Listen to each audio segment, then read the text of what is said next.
What's going on, y'all? Joshua here, and welcome back to In Other News. Scope out this story coming to us from Oregon. I'm here at thatoregonlife.com.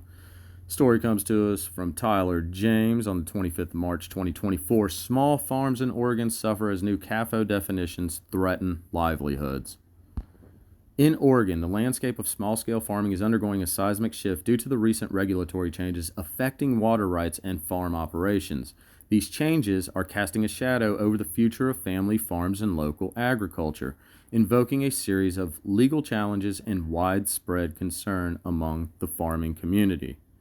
Now, I hadn't heard of any of this, and it just popped up on my news feed here recently, so this is pretty crazy because I can only imagine things like this are slowly going to progress across the U.S. and affect farmers in the contiguous 48.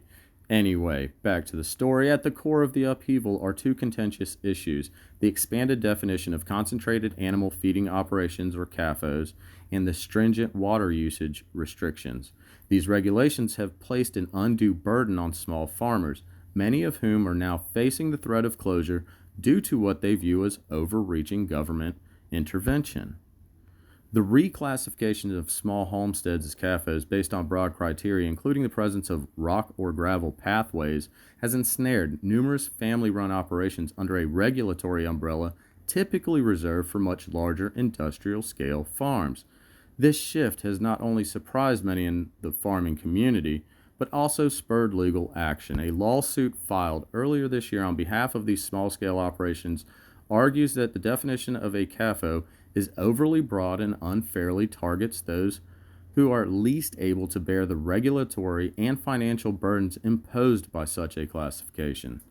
Critics, including those from UNASA TV and the National Review, highlight how these definitions and the aggressive enforcement tactics, like the use of satellite technology to issue cease and desist orders, represent a misguided approach to environmental protection that disproportionately impacts small farmers.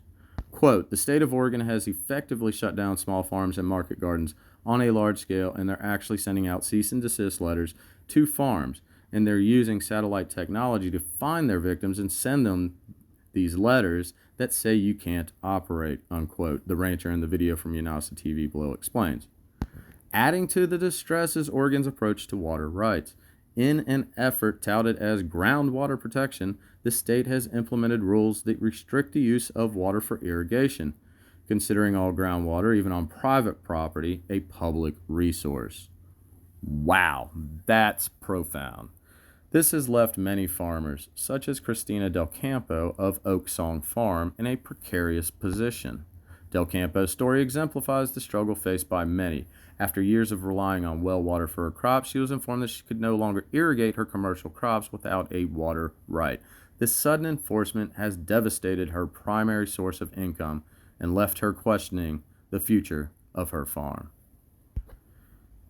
And should that not make us all stop and question the future of family farming?